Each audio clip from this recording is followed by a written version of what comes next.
Yeah.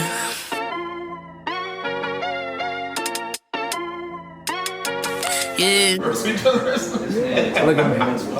Benchmark, they're speaking the facts that you wanna hear. That rapper jersey, the vision is clear. Diamonds glisten like a chandelier. You know what I'm here for, like Marshawn Lynch. At clutch time, we do not flinch. Real brothers, we do not switch. Hit home runs with the right pitch. Who run the city? What to do when they hating on you? I feel like Kobe 2010. I ain't taking an L, all I need is a win. Business is business, you know how they go. You playing the seats, now it's time to grow. Tuning now, gotta be in the know. Showtime, bitch, my about to blow. I ain't seen from now. Wow, you really. I'm just trying to tell you.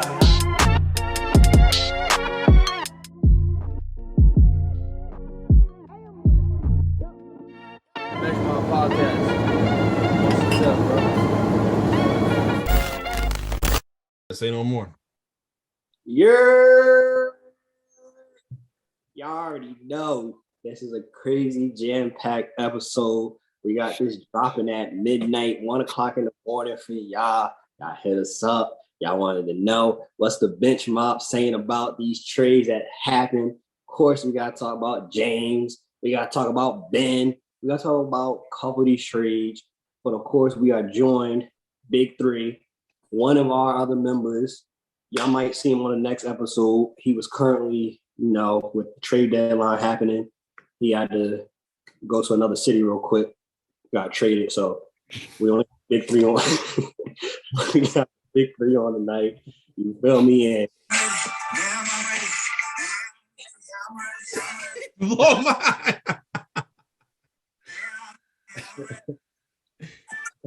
we ready. We ready.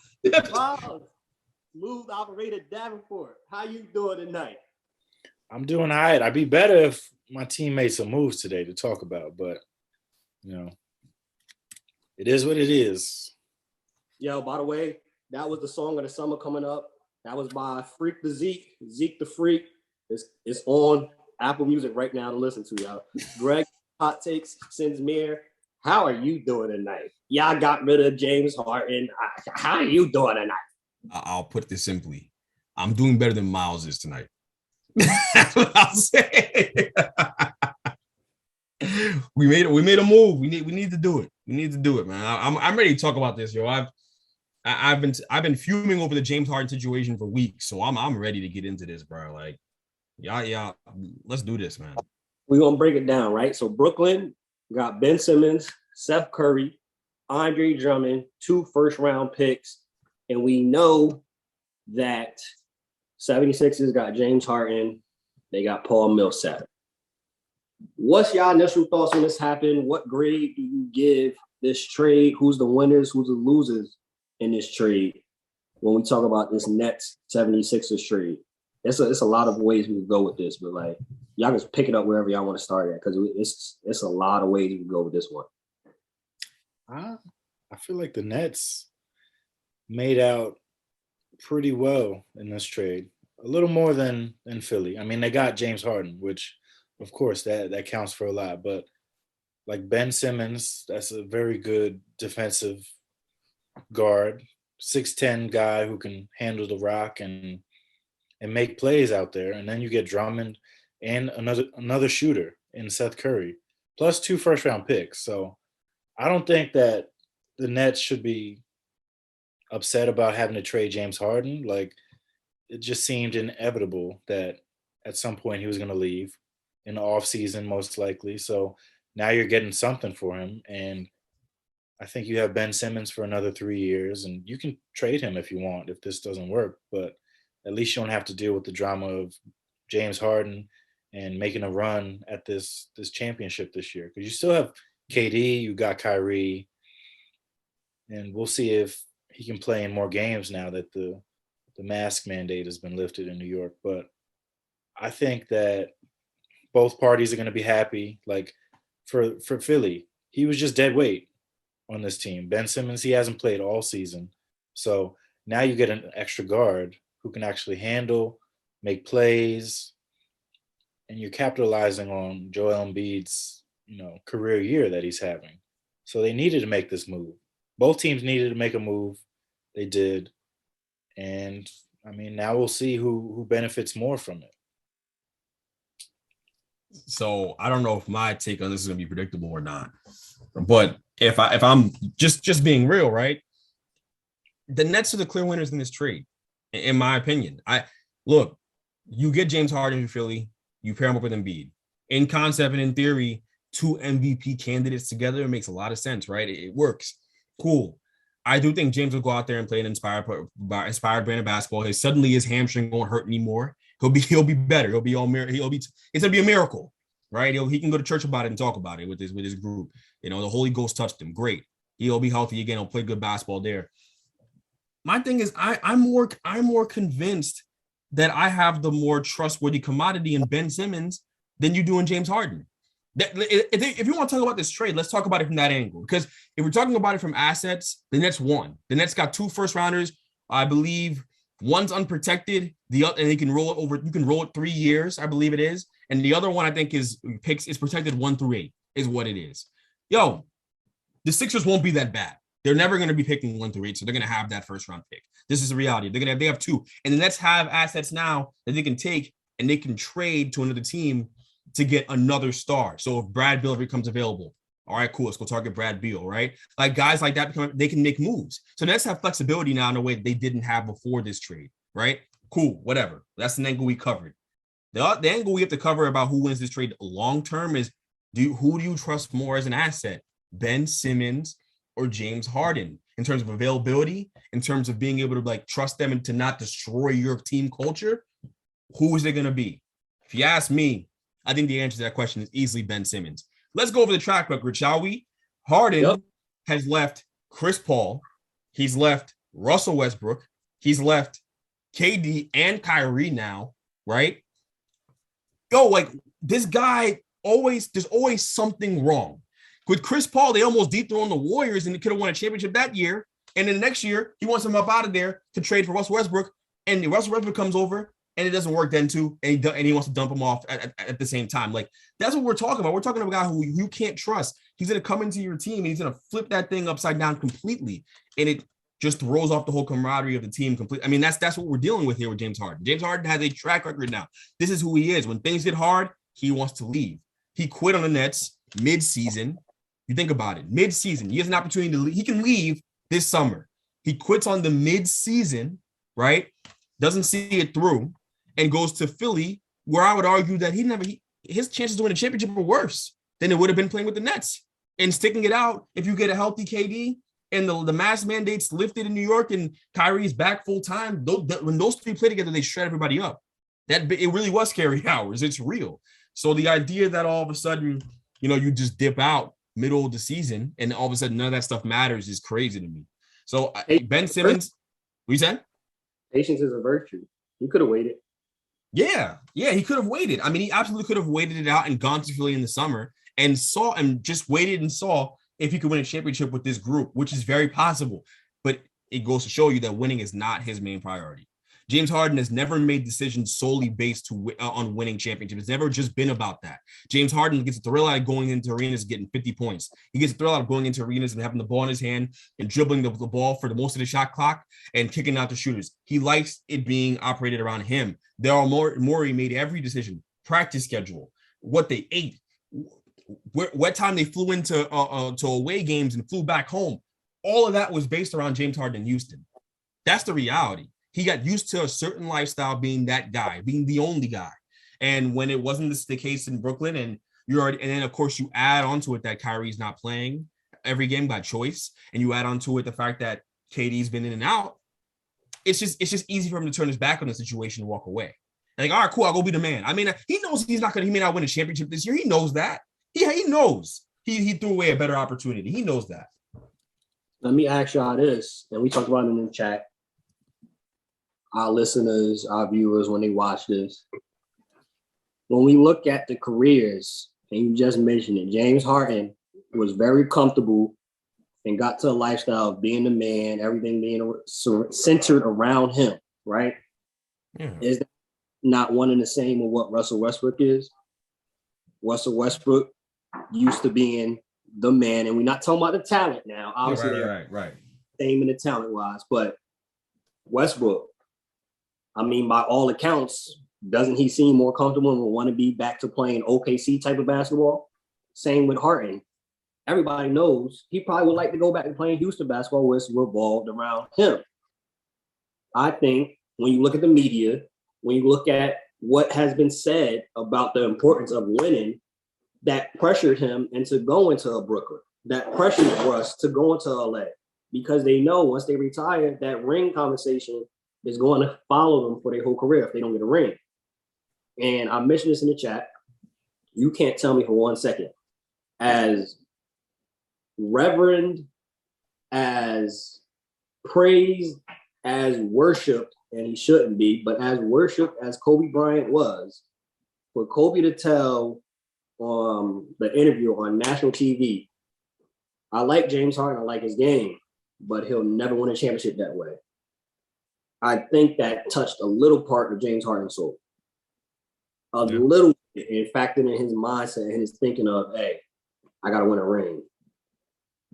If he probably would have liked to stay in Houston. Same thing with Russ. He would have been perfectly fine staying in OKC, getting his triple doubles, might retire with 400 triple doubles. Yeah, I think that you're making a great point. You're making a great point. That's real. These guys these guys are all about their stats. These guys are not primarily about winning basketball games. It's never been about them for either Russell or Harden, and they are similar in that way. And they'll be remembered similarly in that way. Not for the talent level, but because they don't make decisions based on winning. It is not about winning. It is not the same thing as LeBron going to Miami the first time around, or going back to Cleveland. Those moves were about winning. He was playing chess. That's what this was. This is not the same thing. This is not the same thing.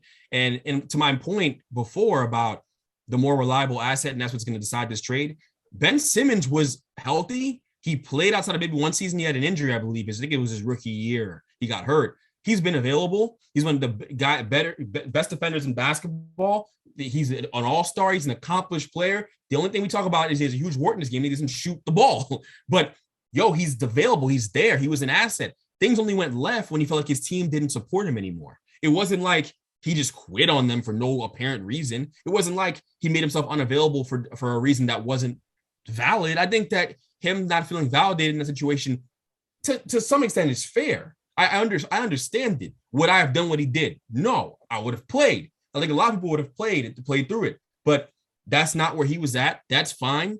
I don't think that I have to worry about him coming in and blowing up my team. I don't think that's who Ben Simmons is. Ben Simmons is going to come here. He's going to be a professional, and this thing's going to operate at a high level. That's the bottom line. So if you ask me who won the trade, the Nets also get a big and Drummond who's going to get them rebound to help on the boards. A lot of reasons why they lose these games because they don't rebound well. They haven't had anybody to answer Joel Embiid. At least you have another body you can throw at him, in addition to LaMarcus Aldridge and Nick Claxton you kept. And on top of that, you get Seth Curry, more perimeter shooting. Now you have a lineup where you can spread the floor for Ben and let him just operate and get to the middle of the floor. This team is going to be dangerous. It's a better fit, honestly. Ben Simmons is a better fit. And now you have the only guy in the NBA who can guard Giannis. You know what I'm saying? Like, you got the only guy in the NBA who can guard Giannis. Ben can guard Giannis and annoy him. You have that guy now. It's him and Bam. Only two guys in the NBA can guard Giannis. Ben Simmons, Bam Adebayo. The Nets have one of those guys. Like, it's a win for the Nets completely. And again, your Harden is the kind of guy who wants to pat top of the key. And his bigs, you look at the history of his bigs. Capella, right? Capella, that's who he was dominating with forever. Rim running guys. See ball, get ball, run up the floor, catch lobs. Those are his kind of archetypes for bigs. Joel doesn't fit that. Joel needs the ball in the post, bro. What are you doing when Joel gets the ball in the post? Are you playing off the ball? Because you sure as hell didn't look good doing that in Brooklyn, James. That's not what he's going to do, bro. I mean, like, this thing's not going to work. James will be on the move before Ben Simmons is. I'll tell you that right now. This thing is not going to work in Philly long term. And you could think I'm just I'm a burnt Nets fan wishing the worst. I'm being real. I'm being real with you guys. Like, that is Joel Embiid's team. It is not his team. He's coming into a situation that's not his own. You tell me a guy that ego isn't going to work out. Please. I want to know from you, Miles, what you think the ceiling is for Philly with this team. But before we do that, I just want to touch on that, Greg, real quick. I don't know. That is not Embiid's team. in this regard. More we love him some James. It's true. I feel he'll move earth and heaven to keep him in Philly over making him be happy. Because as you just mentioned, it doesn't fit. It doesn't work with that system of having a James Harden who needs 14, 15 dribbles. And what is Embiid supposed to do? Y'all remember last year and the year before that where he was yelling at Brett Brown and the coaching staff like, yo, I'm tired of shooting threes. Get me the rock in the post. I don't want to just be standing at the top of the key watching. What's going to happen with James Harden there? How do you keep this MVP season going? I don't think Embiid gets the MVP now because of Harden. It's going to be hard. You're telling me Harden's going to go there, and of course his hamstring is going to be better, but you're going to tell me he's now going to change his complete style of basketball, and this is going to be Kobe and Shaq. Kick it down to the post. I'll let you dominate the first 3.5 quarters. I took over at the end of the fourth quarter. You tell me it's going to be that? I can't see it. I'm sorry. I can't see Harden it. doesn't even take mid-range jump shots, bro. He takes either threes or twos at the basket. That literally means that Joel's in your way, unless you're doing all pick and roll or all pick and pop. I don't think, Embiid has thrived being in the post, killing in the post with shooters around him all season. That's their offense. And who else is a loser in this? Tyrese Maxey. The ball's out of your hands, bro. Like, you're playing off ball now. So this amazing season you're having, this season where you're putting guys on notice, that's stunted. Your growth is stunted. They were probably better off trading dude in this deal. They didn't want to go off of Tyrese Maxey, but that probably would have been best for at least for Tyrese Maxey. Right? And for them, I know it's just an asset they have, but is Tyrese Maxey a knockdown three-point shooter that's standing still, just like you can put him in the corner? Because that's what he's going to be doing a lot of, by the way. I mean, and maybe when James is on the floor, you're going to have him run your offense. Fine, that's great. But he's better than that. I think we all know Tyrese Maxey is better than that. He has all-star type potential. That's just how good he is. So, again, like, there are a lot of losers on Philly's side with this deal. And also, James comes into camp out of shape. The last few years, he's been doing that. You're going to pay him. He opted into his $47 million deal. He opted in, right? Which just proves how much he hated Brooklyn, by the way. My God. So he opts into it. And you're banking on the fact that this guy's going to be a good soldier the entire time he's there because Morey's there. This ain't Morey's ship. If Morey want to move Heaven and Earth to make James happy, Adam Rubin and them dudes, they're going to be like, nah. Joel's the heartbeat of the city. They will turn on Harden before they turn on Embiid. The city will. And you know how those fans get. Those fans they're nasty. They're animals out in Philadelphia. You guys are some animals. The Philadelphia fans, I don't care who hears this. They're all some animals. So they'll turn on them real fast. Like, they'll turn on Harden before Embiid. So there's just no guarantee this marriage works. I feel way better about Ben Simmons being in a natural position where he's playing. He's the third best player on this team. There's not much scoring responsibility on your shoulders, and you're going to be surrounded with shooters, man. Like, come out here, rock out, assist my man, get my man KD the ball, take the toughest defensive assignment every night, improve my defense in addition with KD, and let's rock out. Let's just have to compete not just this year for this move, but also the next 3 or 4 years. That's just the way this thing works. Miles, what's the ceiling for these Philadelphia 76ers? They got Harden. We obviously talked about the Nets saying, hey, they're back in that prominent conversation of we talking about possibly a trip to the finals the next 5 years, probably. Like if they could get into a rhythm and everybody stays healthy, this is a pretty loaded team. What about for Philly? You already said Philly didn't win the trade, so where does Philly go from here? Like, I mean, I still think they're one of the top 5 teams in the NBA now with James Harden on this team, and I feel like the ceiling, conference chip, and if they can get a couple more pieces together, the buyout market happens every year and you get decent players off of that too. So we still got to wait and see on that aspect. But I think if not this year, they can make a run at a chip soon. So really the teams they have to get by, Miami, Brooklyn, and the Bucks, because the Bucks did make a couple moves today, but I don't know. I think for right now, conference finals should be seen as a success, especially if you're bringing a guy in mid-season to try to make this thing work. So Speaking of the Bucks in a 14 trade, you got the Kings, got DiVincenzo from the Bucks. They got Josh Jackson, Trey Lyles. The Pistons got Marvin Bagley. The Clippers got Rodney Hood, Semi Ojale, and the Bucks got Serge Ibaka, 2 second-round picks. Where do we see this for this trade? I mean, Serge Ibaka hasn't been himself really after having a surgery. They already have their Bobby Portis. They're obviously now relying heavily on Grayson Allen to step up. And how do you see this going? Because when it happened, this was right before we had the trade with the Nets and the Sixers, which, as you just mentioned, Nets, Sixers, Miami, and Bucks are the top teams right now to get out the East. The Bucks it's a trade. It's an around the margins move for the Bucks. You know, like it makes them better, but it's not a move that tips the scales in their favor. If you're looking at it from a Bucks perspective, and I think that's really what we're talking about here. If we're talking about this trade, is really about the Bucks, right? I would say that's the kind of deal we're talking about. It's an around the margins move. Does it make them the favorite in the East? No. Does it make them better than Brooklyn? I mean, right now, I think everybody's better than Brooklyn. But if you're talking about healthy, then no, I don't necessarily think that. I think that the team that improved the most over this trade deadline would, and maybe this is a question you might be asking, planning to ask, Tone. So I don't want to ruin this for you. But if you're going to ask me who improved the most this trade deadline, which team? It's the Nets. I think the Nets got better than anybody else did at this trade deadline, adding Ben Simmons to that team. I don't really know if it's really debatable, honestly. Every other team made moves to kind of round the edges out on their team. The Suns added Aaron Holiday. That's a nice move. Sneaky move no one's going to talk about. Nice move. That's a great point guard to be bringing off your bench, and it just makes them more complete.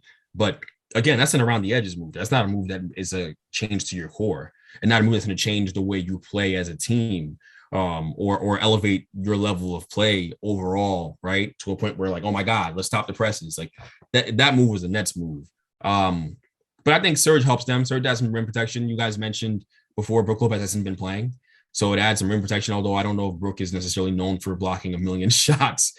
But he'll get rebounds, and that's good too. He'll knock down threes. He's going to spread the floor for Giannis when he's on the floor, as well as provide rim protection on the back end playing defense. So it's a nice move for them. It's nice. It's cute. It's cute. Playboy doing, cute move. What do you think about Marvin Bagley going to Detroit with Cade Cunningham, fresh start? You know, they've been butting heads for years in Sacramento. And I think it was the ESPN Twitter account, NBA account, that got it completely wrong, that draft class. And they had Marvin Bagley, like, saying he was the future, arms out like this, and possible Hall of Famer and all this talk. And he has not panned out to that. Do you think we can see a more productive Bagley over in Detroit? I mean, I'd hope so, because there's more of a path to playing time here.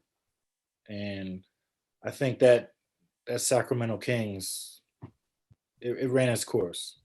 Like, clearly they didn't want him. He didn't want to be there. They kept benching him for long stretches at a time. So something had to be done. They were willing to just trade him for cash if it came down to it. So I think for the Pistons, for you to get a young piece, take a chance, and if he pans out, if he works well with Cade, and this is what it's about. You're trying to get young guys who can play with Cade and build around your number one pick from this year. So he's a big man who can stretch the floor a little bit and run the floor. So I think it's a good gamble to take, especially this late in the season, not really playing for much, besides seeing what young pieces are here to stay and what pieces, can go overseas. Wait, over. I mean, that's what it is at this point. I don't know. I don't think many of these Pistons players are going to be in the NBA. They're not really an NBA team at this point, but I hope Bagley gets his act together. I thought he was nice coming out of Duke, but Well, we know Duke don't be putting out the best NBA players. If there's any place where he can revive his career, it's the Pistons. The cupboard is bare there. So if it's gonna happen for him, it's gonna happen for him in playing alongside Cade and getting in that pick and roll with Cade and pick and pop. I think that's the best situation for him. So it's a win for him in his camp. You're gonna earn some money, earn it there, earn it over the course of the next 25 games. I think they kept Jeremy Grant. I don't think he moved. yeah, they kept So him. that's not ideal for my man Bagley. But regardless, I think there's enough playing time to go around there for him, and he'll get an expanded role, certainly more than he was playing in Sacramento. So yeah, he has a chance. He has a chance to prove people wrong. I thought he was talented coming out of school. I thought he had, like Mike Miles said, and I think the tools are still there. It's just a matter of, mentally, where are you at? Because when you don't play much in the location, we know how basketball is. It's mental. It's a mental game. When your mental's not right, your game's not going to be right. So hopefully he can shake that and be the guy I thought he could be coming out of Duke. Mavs, Wizards make a trade. You got Porzingis, future second round pick, goes to Washington, and the Mavs get Spencer Dinwiddie and Davis Bertans. Kristaps has been in the conversation of trade talks for the last 2 seasons. Mark Cuban swore to goodness that he wasn't getting traded, and Mark Porzingis is having a new jersey on. He's being in Washington, D.C. What's y'all takeaways from this trade? I think this is a move for Washington to try to get Bradley Beal to stay, and it's all talks right now talking about that he's going to re-up to get that like $274 million. So this is trying to get him a bigger piece because I don't think Bill. I don't know. I feel like it was just a salary dump. Like they were done. They were over having Porzingis in and out of the lineup constantly. Like since he's been there, and that's what the Knicks realized, and they thankfully got rid of him. The guy just can't stay healthy for a full season. Like I don't know. I guess it's him being 7'3", and sometimes he can play a little erratic at times. He can't stay healthy, but like Luka and him never really, got on the same page. And I feel like Porzingis still sees himself as like one of those guys in the league, somebody that you can build around. But I mean, clearly they're building around Luka, and I think there was a little bit of a disconnect. So instead of continuing on this path where you have this guy in and out, and besides, you have guys there already. And then Bertans, you bring him back. He can do what Porzingis does. He's Porzingis light. I'm not saying that he's on the same level, but for what you're paying Porzingis and what he's producing, I can get that elsewhere. And then you bring in Dinwiddie, who, I mean, with free agency coming up this year, I think they're not going to be able to pay Jalen Brunson. So this is another guy you bring in to kind of, ease that loss. Because Jalen Brunson is really good for that team, but I think other teams are going to take a chance on throwing a bag at him, getting him to come to their team. And I mean, instead of losing a guy for nothing, now you got his replacement already. So now we get to see what Luka and Dinwiddie can do together, and we'll move forward. Yeah, I think it was a salary dump for them, but I think for Washington, I think this was a little nice piece to add because I don't see Bill leaving. I think Tim Legler said it. He said Porzingis is a call because we rarely see him. The first thing I thought about when I saw this trade was Brunson. Like I just thought about Brunson. I thought, hey man, like he's gonna be a free agent. I wonder what they'll do with all these guards. They kind of have a jam back there with adding Dinwiddie, but it clearly was a salary dump. Yes, that's apparent and to the naked eye. But also, I don't know about this from the Wizards standpoint. The fact that they've been so inept over the last couple of years since he's been there, since John Wall's left, really hasn't made Brad Beal get to a point where he's like, I want to leave. Like the fact that he's not at that point mentally now just tells me, it's about the money. And he's cool taking his damn near $300 million and coasting off and being good. Winning is not the most important thing. It is primarily about this bread. He could prove me wrong and ask for a trade tomorrow. But if you ask me right now, it just kind of looks like he's really content in this situation. He's going to sign that contract and get the bread, and maybe he asks for a trade afterwards. Maybe that's what he does. Maybe that's the 3D chess he's playing, and I'm just playing checkers. But If I had to assume, I think that Brad's about his bread and he's trying to lock in his financial future more than anything else, and the winning is really secondary to him because look, anybody else anybody else who wants to win in this situation that he's in would have been requested a trade, and he has not done that. He hasn't even. There's no rumors about it. There's no rumors, like not even from his camp. Just nothing. There's no real solid rumors. That guy is gonna stay in Washington. That's what it looks like. It looks like Washington's looking to a guy who's wants his bread, and they're like, cool, we'll keep him, and we're not very good, but at least we get to keep our star. Like, like it's just ridiculous. He's rewarding mediocrity, but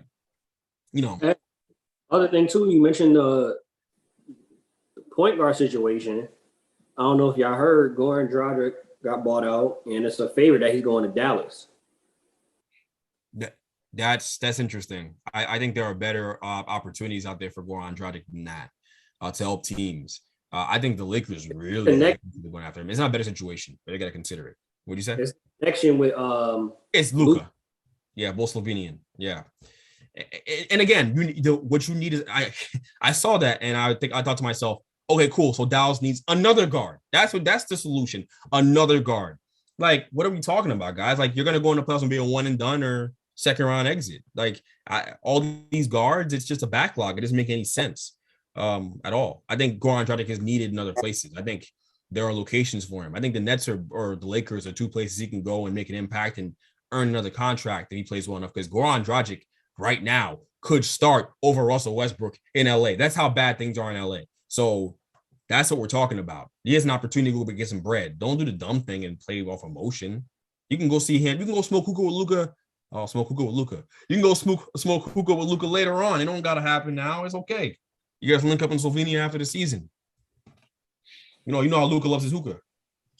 I think like you said, it's up to him what he want to do. If he want to get more playing time and possibly help out a franchise with a bigger role, don't go play with Luka. But everybody got their own mindset. We just talked about with Bradley Beal. It all matters to you. What's your priorities? Right. Cavs. Now, when this trade happened, I was looking at it like, yo, the Cavs are going to be a team to reckon with. Then, of course, James Harden got traded. So the Cavs is going to be a nice season, a nice story, but I don't see them being a top 4 team. They'll probably slip down to probably like a 5th seed unless Karis LeVert just has a crazy season for the rest of these last like 25, 26 games. But the Pacers got Ricky Rubio, who's injured, so that's probably just going to be a contract that just goes out the window once he's done, because after the season, he's a free agent. First round pick in 2022, 2022 second round pick, and a 2027 second round pick. The Cavs got Karis LeVert and a 2022 second round pick.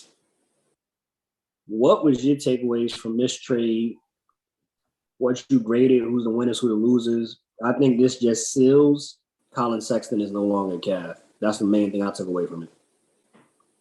Yeah, I mean, I think you're trying to maximize like Darius Garland and putting pieces around him that work best. And I think this, Colin Sexton and him are both point guards. It's not ever going to work. Sexton, he likes to put the ball in the basket. And I think they've clearly played a lot better with just Darius Garland as the point guard. So now you bring in Karis LeVert, who he's a special talent. And at the 2, now you have DG, you got LeVert, you already got Evan Mobley and all these big men. So clearly they're building something special over there. So you take a chance.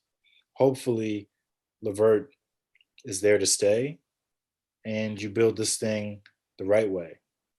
Because Cleveland, ever since LeBron left, it's been rough, but this year is starting to look up. They're looking a lot better than I thought they'd be. So this is a good trade. Greg, do you start Karis or you have him come off the bench like they had him on the first? Got to start him. Yeah. You got to start him. Karis LeVert's a starter in this league. Yeah, he's special. He's special talent. I know all too well having him in Brooklyn for so long. He's a special kind of player. There's nothing he can't do offensively. He can hit threes. He can get to the middle of the floor, create. He's a great playmaker, underrated passer, actually. hit the mid-range jump shot. He scores at all three levels, and he's a really unorthodox finisher at the basket, which actually helps him. He's an elite finisher at the basket. He's got a bunch of different types of finishes. So, and then on top of that, defensively, he competes. Like he's going to bring that on that side of the ball too. And he has a natural chemistry with Jared Allen, throwing him all those lobs in Brooklyn for all those years. So it actually helps you to start him. And he's a nice fit naturally next to Darius Garland. He just is. He's not a selfish player at all. It'll work. You got another scoring punch in the lineup. Eventually, they'll end up starting him. I don't see how that doesn't work itself out. And honestly, I think they just brought him off the bench because he's just getting acclimated to the new setting, which is fine. I don't think that lasts. You're probably going to see him starting. So it's a good move for them. It makes them a serious team. They're a team that can go to the Eastern Conference Finals. They can bounce some teams. You catch them on the right day. And any team in the league has to be careful with them. Like that's how good they are. They're legitimately very good. And they're not just good now. They're set up for the future. And they're going to get assets back for Colin Sexton. So they're set up for the future. Really, really nicely with that move. The Cavs are for real. They're for real. What y'all think about? We ain't mentioned this, but I just thought about it. What y'all think about Charlotte getting Montrez? The Wizards got rid of Montrez. They sent him to Charlotte. I don't know. I didn't really get it. They need another star. They don't need. I mean, that's an around the edges move. It's a cute move. I understand why they did it because they need help on the glass and they needed help with their big man situation. I get that. They've actually struggled there a little bit. Plumlee is nice, but outside of that, if you think about who they start every night, who else is getting rebounds on that team? Like for real. Like who else is getting on the glass, getting those nitty-gritty rebounds, offensive rebound? No one. Trez plays the way he look. He's gonna play hard. He from the street. He's gonna play like he's gonna play like you don't know where it's coming next. So that's how Trez come out here and play. So it makes sense on that regard. It's an around the edges move. You get your junkyard dog, you know. But I don't know how it affects this team long term. I mean, like their biggest issue for me after watching them play the Bulls last night, they don't have a star to help pair up with Melo and help him get buckets. It's not Rozier. If Rozier is cute, it's not Rozier, guys. It's got to be. You got to get him someone else to play with. That's who? Not Hayward either. Oh, it's not Hayward. I mean, Hayward helps for sure. He makes them more potent and they're a better offensive team. But it's not that. You do need a superstar to play alongside your other star, especially when Melo is the way he is. Melo's a great passer. Melo does a lot of things really well. He's not your guy you want shooting in a volume type of way. He can do that. Great. He'll get 30 points. He's going to have nice read, goes crazy, but you need him playing alongside someone who's a really consistent offensive player. They don't have that. And that's what they need. So just a cute move. Another cute one. Tyrese Halliburton, Buddy Hield, Tristan Thompson to the Pacers, Sabonis, Jeremy Lamb, Justin Holiday, 2027 second round pick to the Kings. And Justin Holiday might not be able to play anyway because he is not vaccinated. And we know what the vibes is in California. So that might be a buyout. They already said Tristan Thompson's situation is going to be a buyout because he want to play for a winner. How do y'all see this trade going out? The Pacers, they got a whole guard log jam over there too, which I'm sure they'll probably make some changes. But Halliburton, Buddy Hield, Indiana Pacers. I like it. I think the Halliburton trade was good. I mean, the Pacers are taking a chance.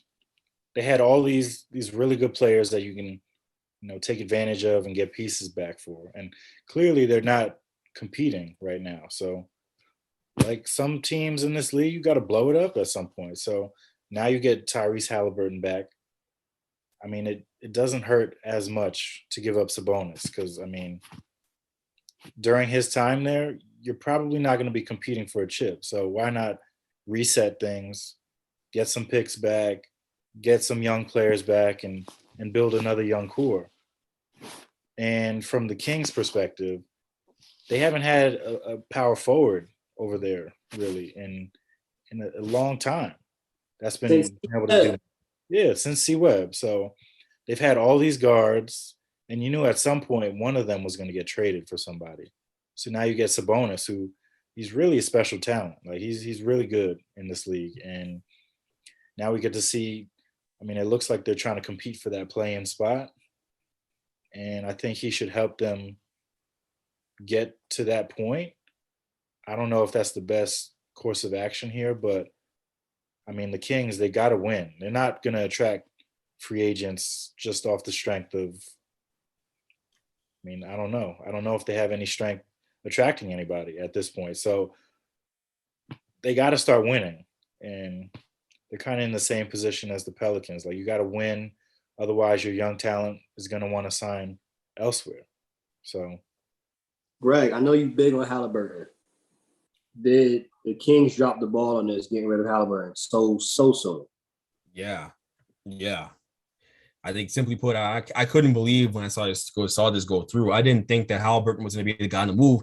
And all the rumors you heard, De'Aaron Fox was the guy on the move, right? And I understand why someone might choose De'Aaron Fox over Halliburton. The more proven commodity, been in the league for a longer time, just has more tape, does more tape in the NBA, and he's super talented. He's great. I love De'Aaron Fox. I think he's a great player. I love his game. I love his talent. I love what he can be.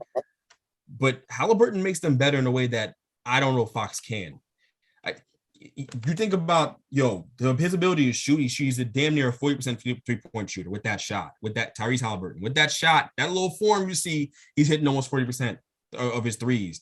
And then on top of that, he gets everybody involved in the way that is just different than De'Aaron Fox. I think his ability to pass and his feel for the game is what was his biggest strength coming out of Iowa State. I didn't see it coming in terms of his ability to score. That was what made him elite, in my opinion. When he added all that and this game rounded out, it's special. And he's a guy who doesn't take bad shots either. Like he's a guy who impacts winning more, in my opinion, than De'Aaron Fox. Tyrese Halliburton impacts winning way more than De'Aaron Fox, in my opinion, because of the way he plays. Not going to get bad shots. He's always going to get the best shot on the floor. He's a 3-level scorer, similar to Fox. Fox is a great offensive player. But I think with his ability to pass, he's not going to turn the ball over. That's the role he played at Iowa State. That's the role he's played his entire life. The guy sees the game 3 steps ahead of the defense. He's special in that way. And then you add, okay, I'm knocking on that 3 ball 40%. I've got everything in my bag. He's special. And defensively, he's going to compete. I know, and you would have a better defensive backcourt, arguably, with Tyrese Halliburton and also Davion Mitchell. Huh? Oh, yeah. Now, obviously, the Pacers now, they're in a great position. They've got the point guard for the next 15 years, as long as, he decides that he's, as long as Tyrese decides that, going to Olive Garden for dinner every night's okay in Indiana, then you got your point guard for the next 15 years. But, like big picture, the Kings, what are y'all doing, man? Like, Sabonis was available if you traded De'Aaron Fox. There were trades out there. De'Aaron Fox is a hell of a basketball player, but if you made that decision, I just wouldn't have done it the way they did it. And honestly, I think I might have a leg to stand on in this whole debate if you're going Greg versus the Kings front office, because I mean the Kings have made a lot of mistakes with their draft capital and how they've allocated their draft capital.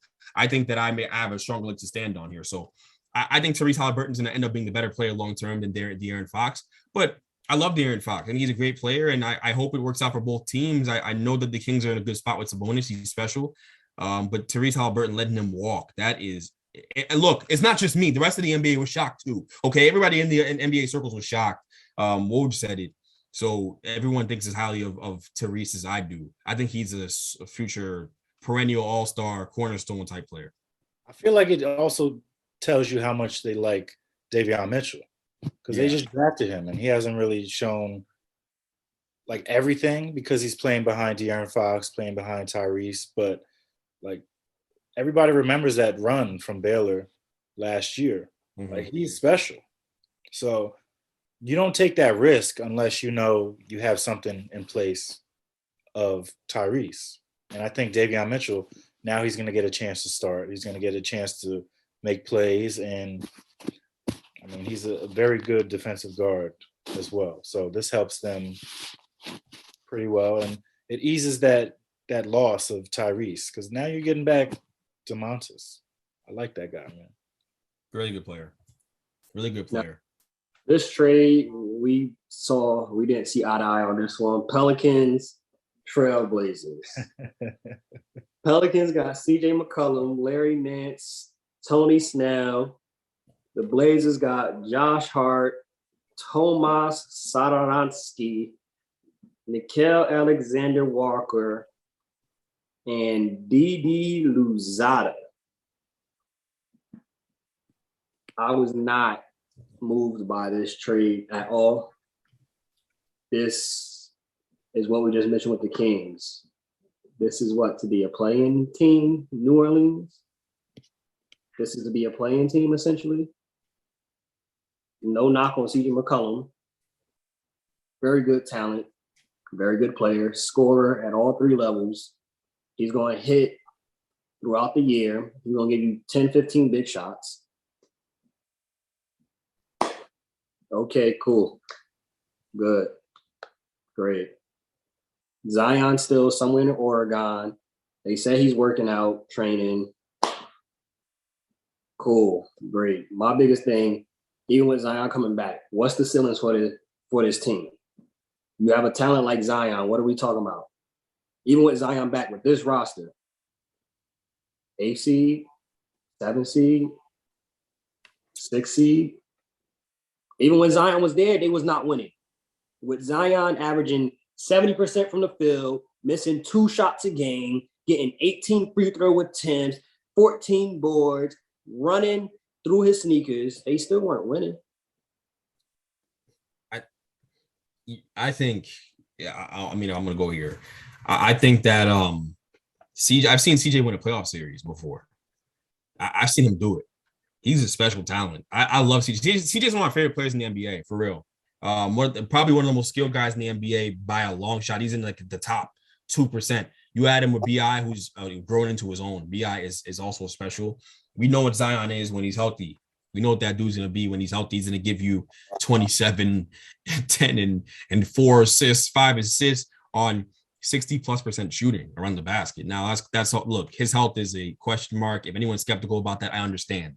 But Valanciunas is a great center, too. I love Valanciunas. I love him. Look, if we're talking, I know what Tone's point is. Like, you're doing all this for what? A quick exit? What's the point? What's the point of selling out all these assets for a quick exit? Maybe you keep those draft picks and you draft a generational player in the future, something like that. Tone's absolutely right. But here's where I think Miles and I were at. I don't know, Miles, you'll say your piece in a minute. It's New Orleans. They don't have expectations. New Orleans, a first-round playoff exit is a big deal for New Orleans, man. Like, they don't care about them down there. They care about the Saints and Gumbo more than they care about the Pelicans down there. Nothing else matters more. Like, Mardi Gras matters more than the Pelicans down there. So I think this move is a really exciting move, not just for the fan base, but also, look, you have to take this into account too. They have to impress Zion. Zion, for as much as we can talk about his weight, we have jokes for that dude right now. He's gonna have a saying where he goes next, and he's gonna have a market. There's gonna be options for him to go out there. The teams are gonna want him, and I think he could be the next star on the move. Like, you see how Ben Simmons got moved or James Harden got moved. Zion could be the next guy in line because he wasn't happy with it. And there were reports about it beforehand, and he's put enough good things on tape in the NBA to have a serious market of contenders out there who want him. So you have to make moves to show him and his family and his representation we're serious about winning. This is a move that does that. CJ McCollum coming in play. That's a guy that people want to play with. CJ McCollum's respected out here. He's stamped. He's a bucket. So I get it. This may just be delaying the inevitable. Antonio, you're right, bro. You're right. Like, because you might have a bunch of first round exits or second round exits, but at least you're competitive. And you still have assets you can move, and because you got a bunch of stuff in the AD trade, there might be another move you could make that puts you over the top and makes you an Western Conference Final team. And then you have an opportunity to sell that to Zion and his representation, right? Okay, cool. Look at us. We're right there. But it's New Orleans, man. Like, who cares about New Orleans? Like, you had to try to make this move to get some relevancy in the league. So you have Zion and no one cared about you, man. That's crazy. That's hard to do. To have Zion and no one really cares, like, you need to make this move. I don't fault their front ownership group at all for doing this, and I think it's smart. I think it's a smart move long term. It makes them mad fun to watch. Like, you got to watch them play. BI is special, and you guys see it in that mix. And Valanciunas is a real good center that people don't talk about. They're special moving forward. I mean, I agree. I agree with what you're saying. And the main point of this trade is to, make Zion happy, you're trying to keep your star player here. Like he made an all-star team last year, hasn't played all this year, but when he comes back, I mean, you kind of know what he's going to do. Like Greg said, he's going to put up his points, grab his boards, and he can play make a little bit too. But like he's eligible to sign that rookie max deal coming up this off season. So, Right. and everybody knows that he's a little hesitant to do that here in New Orleans because, I mean, if AD left and couldn't get anything out of this team, why would any young player want to do that here? So this is a move you're making to try to make him happy, make them competitive. And all they had to give up with Josh Hart, who he was on a 1-year deal, and a couple picks, like to get McCollum. Yeah. That's not that much. So you take that risk, you take that chance. And all these first round picks don't matter that much. It was a 2022. That rookie shouldn't be playing that much. They're trying to compete. They're not going to be picking that high, clearly, because, I mean, if you look at it, they're trying to compete. So that's going to be a mid to late mid first round pick. Do you want that guy doing too much for this team? I don't know. And, I mean, hopefully Zion comes back healthy. They could make a little first round appearance. Maybe if he shed that 40, 50 pounds with Nutrisystem, he can help them get to the second round. So I'm hoping that my guy is working. I know CJ McCollum's the real deal. Brandon Ingram, he's the real deal too. He could have honestly made the All-Star team this year, but there's a lot of debate there. But I mean, you've got 2 all-star players on your team. So now you got to make those guys happy. And I mean, nobody wants to be someone. They don't want to be anywhere if you're not competing. If BI is putting up 35 points and you're losing by 12 every night, I mean, Zion's watching these games. He's not, clueless. He sees what's going on while he's not playing. So I think Zion leaving regardless. I don't think this pushes the needle. And that's no disrespect to CJ McCollum. CJ McCollum is certified. He got the blue check. He's a bucket, great player. But in regards of if I'm making the assumption that Zion is trying to be in a conversation with the greats and championships and competing for that. If that's the case, I mean, this year, playing team, first round, if he got a chance to leave next season, and you talking about New York is on the table, and we already know the rumors he want to be in a bigger market. I think he's out regardless. That's my view on it. I think it's just a matter of time. He's going to be out regardless. I don't think this move pushes the needle to make Zion be at home right now training on Nutrisystem, as Miles said, and he's sitting there eating his Nutrisystem, his meal right now, talking about some, CJ, I really want to stay now. But Tone, you got to look at it from like the GM of the Pelicans perspective. Like, what am I do? We just drafted this guy number 1 3 years ago, and for him to walk on his rookie deal, that who would ever want to come here? So they got to do what they can. They got to do what they can to make him happy. It delays it. It delays him leaving. He's gonna sign the rookie max. Yeah. They're gonna offer it to him. He's like, you guys are offering me a rookie max, and I've only played in 25% of my games, and I'm 350 pounds. I've been eating Big Macs. Y'all offer me a rookie max extension? Hell yeah, I'm gonna sign that. And then I'm gonna see where we go. I'm still in control here. It's my ship. And eventually, if I want to leave, I'll leave. But that's a type, that team, if they're healthy, they can win a couple series. They can surprise teams. The West is bare. Who's out there right now, man? Like who really? Why can't they win a couple series? They can't beat Luka in a playoff series. They can't beat Ja Morant in a playoff series. Yeah, they can. See, they can get you up out of here. Talking about the Memphis Grizzlies right now? Yes. The Pelicans, if healthy, can bounce those dudes, bro. There's no team that all right. The Grizzlies are a cute story. They're a good team, but where's their second superstar at? Who are you giving the ball to if it's not John Morant in crunch time that's going to get you a bucket? And don't tell me Jaren Jackson Jr. I'll just slap you. It's not true.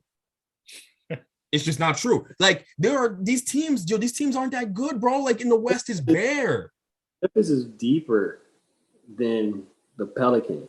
The Pelicans are more top heavy, and they've got better players in the front line. The Pelicans have two dudes in the crunch time. Yo, give B.I. the ball, take me home. Give C.J. McCollum the ball, take me home. And they got Zion, bro. If Zion ever come back, bro. Yo, that team can get teams up out of here. They can make some noise. They can win a couple series, bro. Who in the West is scary? But besides the Suns, I think his matchups is key for them. If they are playing team, they not like I said. I know you talking about in the future. You looking at this season, for example. In the play, they can bounce somebody. The Lakers draw New Orleans in the play-in. Lakers might get bounced, bro. CJ not messing around. I believe that because I mentioned Bron, you can't get bounced in the play. No, all seriousness, Bron, like you gotta stop playing. I believe that in the sense of I mentioned they couldn't get nobody there with AD. It didn't matter. AD was the problem. AD's the problem here. So I can see Zion abusing him. Watching that Bucks game, Giannis abused him. Yeah. Abused him. So I have no belief system in Anthony Davis anymore. Speaking of the Lakers, they made no moves. Knicks made no moves. Who's the losers in this whole trade deadline? Which teams, which players are losers in this? I mean, the Lakers, I would say, are more losers than the Knicks because, I mean, not much could have been done to, salvage the season. So, I mean, Lakers, you got LeBron in his prime. You got AD. You got to do something. You got to I mean, when he's healthy, he's good. We got to admit, when AD's healthy, he's good. So you got to find 30 and 10 and 5 blocks or 4 blocks a game on the street. I understand he doesn't do it in big moments, and that's what the problem with him is. And I understand AD has a heart problem, but not an actual heart problem. God bless him, but a heart problem, like I am a dog problem. Like he needs a little Trez in him. He needs to implant some Trez, take some of Trez DNA and stab AD with that junk, and maybe you get something crazy. But in all seriousness, yeah, like to Miles' point, I don't want to hijack the take. I just agree. Like you don't do anything with those two there. Like you guys stand pat and do nothing. So because Bron signed because Bron signed an extension with you, and because his son's based in LA and he wants to be home, you're taking advantage of that. That's the move you want to play, Pelinka? You want to be comfortable? You think you're comfortable right now, bro? Like Bron won't just leave? Like why? Yo, Bron could leave. Why can't Bron leave? Why can't Bron go to Cleveland? Cleveland, I'm home. Why can't he be on that type of time? He can't do that? Yeah, he can. Like, yo, he's playing with fire. The whole thing could blow up in his face. And Pelinka deserves to be fired. He's done a bad job. I talked about this in the chat, okay? People are going to talk about LeBron and the Russell Westbrook thing, and LeBron brought Russell Westbrook. Fine. If you want to be – people are so ridiculous. They only see things with the naked eye, man. Play chess for a second, not checkers. Let me walk you through this for a second, okay? The Lakers won the NBA championship in the bubble, 2020. They won in large part because they're on defense. They were blocking shots. They had the best tandem in the paint. They did not allow teams to score in the paint. Great. So who was there? JaVale, let him walk for nothing. Dwight, let him walk. And he spent a year in Philly for no reason. You could have kept Dwight. You let him walk. Okay, cool. Who do you replace him with? Marc Gasol. Slow, unathletic, can't protect the basket, can't play in pick and roll at all. Not a lob threat. Doesn't really help your team in any real way. Makes no sense. You bring in Damian Jones middle of the season. Playing great for the Kings right now. Mm-hmm. The same kind of guy. See ball, get ball, catch lob, run the floor. Play defense, block shots. You had him. You had him for nothing. You had him on 10-day contracts. Let him walk. Now he's playing good in Sacramento. What sense? You had a trade lined up on the table for Taylor Horton Tucker, and you had Taylor Horton Tucker on the table for Kyle Lowry. Kyle Lowry would have been perfect for this team. Perfect. He does all the little things. He's a winner. He knocks down threes. What do? You don't sell high on Taylor Horton Tucker. You wait till this year when he's not playing nearly as well to get nothing for him because he's playing so badly. You didn't sell high. Caruso wants a couple extra $1 million to come back. Nothing crazy. Don't bring him back. Look, you can blame LeBron if you want. I know it's popular to blame LeBron James. LeBron is the least of this team's problems. LeBron is the only reason why the Lakers are relevant right now. Okay. this is a Pelinka problem. Pelinka is the cancer destroying this basketball team. Okay, he doesn't get credit for LeBron and Rich Paul bringing AD over. That's not him. That's LeBron. You want to thank somebody for winning a championship in LA? Thank LeBron James. He's your coach. He's your GM. He's your greatest player. He's the guy. He's the guy. Okay, make him a mural right now. He's the reason why I got another chip in there. But this is crazy. This is insane. The Lakers are inept. They're inept as an organization, and LeBron should leave. Why stay? Why stay? I mean, I know if you're comfortable with being at the crib, Bron, I get it, man. Get your champion, your scoring championship, your scoring all-time record. I'm with it. Because Bron already stamped. He's hater-proof. He's hater-proof out here. But just come on, like it's disrespectful to a guy that great for Pelinka to belittle him in this way and not make any moves. This is disrespectful. Like, come on, and then for him to take these bullets out in public, like it's LeBron's fault. This team sucks. No, it's not. It's Pelinka. I just walked you through a series of events that led you to where we are right now. A couple of different decisions. The Lakers are a good basketball team contending with the Suns.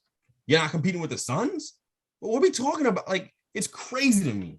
I don't know. Tell me if I'm wilding or not. But I don't know. You don't understand. Everybody been throwing that hate at Russ, and Russ has not lived up to expectations. Cool. But Rob Pelinka, Frank Vogel was really going nicely unscathed in this. Yeah. Pointing in that direction. And I do think whatever team, and we already alluded to it, so already rumors out there, whatever team will play Bronny and Bron, that's where he's going. Mm-hmm. So I think very much so he will leave. And I think if that's the mindset too, he want to just play with his son so bad. Typically for your son to be on a team like that, they're going to have to be a team that's probably, let's just say, if he stays on this trajectory, a lottery team, right? If we read through the tea leaves, LeBron getting another championship, he probably already accepted that's not happening. Let me go play with my son. I'm gonna get the scoring title. Let me go play with my son. Set him up to do better than I did. I think that's one of the things too in the tea leagues. LeBron, like, all right, it is what it is. Y'all some bums. Y'all don't want to play. AD focused on his unibrow. I don't know what's up with Russ. We gotta pray for him mentally. Frank, these substitutions and these lineups is terrible. And then Rob Pelinka upstairs, I got no words for you. LeBron getting the scoring title, and I'm gonna go play with my son. Yeah. I'm hater, as you just said, I'm hater proof. Y'all say what y'all want. I don't care no more. Y'all say what y'all want. That's where LeBron is mentally. Talking about I have to go drink wine. I'm gonna go home. I'm tired. Let me go get this expensive wine. LeBron's smiling and all that stuff. And during the All-Star thing, there was a time where LeBron would not be this lax about a team that he's on being this bad. But LeBron knows he's hater proof. He's got carte blanche. He's good. He is not worried about all this. But that does not mean that Pelinka gets to take advantage of that and just screw this thing up the way he has. He screwed it up. And the whole GM stereotype out there and the whole narrative out there about him, it's not fair because you don't get to call him the GM to hate on when things are going wrong, but then give him credit when things are going great. It doesn't make any sense. Like, there's an actual GM that makes decisions, that's getting employed by this team to make choices, and he's doing a horrible job, and he's been doing a horrible job his entire time being there. Magic didn't just quit for no reason mid-season. That didn't just happen for no reason, bro. Like, he left for a reason. There's serious dysfunction within that Lakers organization, and they're going to have to deal with it when it's just AD there and Bron's not there. Bruh. That's it. That's going to be tough times, man. That's yeah, man. Like, they're in for tough times. All their first round picks are gone. Why do you think they value that 2027 so bad? They know they're going to suck. And that 2027 could be Mikey Williams. Or it could be, I don't know, it could be someone great. It could be, I don't know, DJ Wagner or something. It could be DJ, I don't know. Like, you know, it's crazy, man. It could be Matt Sinsmere. It could be someone in the draft that can go get. You know, I don't know. What up, Mees? Come on, bro. Like, I don't know. They're trying to draft the next guy. It could be Reeves. I don't know. Ooh, big Rube out here. Big Rube. before I we don't know, close out, man. Not before we close out the show, Miles. So we all are in agreement that the Lakers are losing this, right? But talk to me about your Knicks, man. Knicks don't make no moves. There's reports coming out, yo. I'm not playing Tibbs. I'm not playing Cam Reddish. They got too many cooks in the kitchen. Everybody trying to be the GM, the owner. Everybody trying to make decisions. We just mentioned, hey, Rob Pelinka is paid to make the decisions, but it seems like everybody can make decisions with the Knicks. Tibbs, Leon Rose, Worldwide West. I mean, I don't know, because I feel like the worst thing that could have happened to us was last season, because everybody got caught up in the hype. We were the fourth seed, pretty much overachieved because half those guys got bounced from whatever teams they were on before. And the worst thing they did was free agency came. They basically ran it back with the same guys, gave them their paydays, and then their big signing was Fournier, who, I mean, people know who he is. He's a shooter who can score sometimes, and then other times he goes cold. So, but they still gave him the bag, and they gave Randall the bag as well, and that, I think, had a domino effect because it went to his head. So now we've got a bunch of guys who don't have any chemistry. Like this starting lineup is it might be the worst starting lineup in the NBA right now, because most of our games we've gotten saved by the bench. Like it would be a lot different if Derrick Rose was back, that's for sure. Like we wouldn't be having all these problems. He'd be playing a lot more than Kemba, for sure. Kemba would have been gone by now. But I mean, this team making no moves, that just shows that nobody wanted any of these veterans, because these deals made no sense. Nerlens getting paid $10 million a year and has played like 20% of the games. Nobody's taking that contract. Alec Burks, ever since Tibbs has put him in the starting lineup, his numbers have gone way down. So his value is in what he can do off the bench. And now it looks like he lost value. So I don't know. It's disappointing that they didn't trade all these guys and, go younger, because they drafted well. I like Deuce. I like Grimes, but Grimes is stunted by Fournier being there, because I think Grimes should be starting over him. But you can't. You're paying a guy $18 million to be the shooter that we didn't have last year. And a late first round rookie is outplaying you. That says something. So, I mean, it's bad times right now for the Knicks. And I mean, we got our first round pick next year. So we got a really tough schedule coming up. So I'm kind of hoping we lose a few more games and maybe Tibbs decides to start playing the young guys, because I don't know. You trade for Cam Reddish, a talented kid, top 10 pick in his draft, and you hardly play him. And you're not going to play him over Alec Burks, who's not exactly playing his best. I'd say Cam Reddish is more talented than Burks, but Tibbs, he's loyal to a fault. He's loyal to his guys. So it sucks. It sucks to watch these games and know like everything that the fans say, because I'm not the only one who believes this. Like we should be going younger right now, but instead I'm watching Taj Gibson, Fournier, Alec Burks, and that's not what this team needs. They need some injection of some youth. And how you can't trade any of these young guys. Nobody wants these young guys because you don't play them. So, like Obi Toppin drafted over Tyrese. You don't play him. You don't do anything to even build up his trade value. So I don't get it. You want to keep him. You don't like him. You don't want to play him, but you think he's talented. Like there's so many different things. Like you said, there's too many cooks in the kitchen. Like I feel like a couple guys like their guys and a couple guys don't like those guys. So there's button heads. Tibbs might not like Cam. but the front office might like Cam.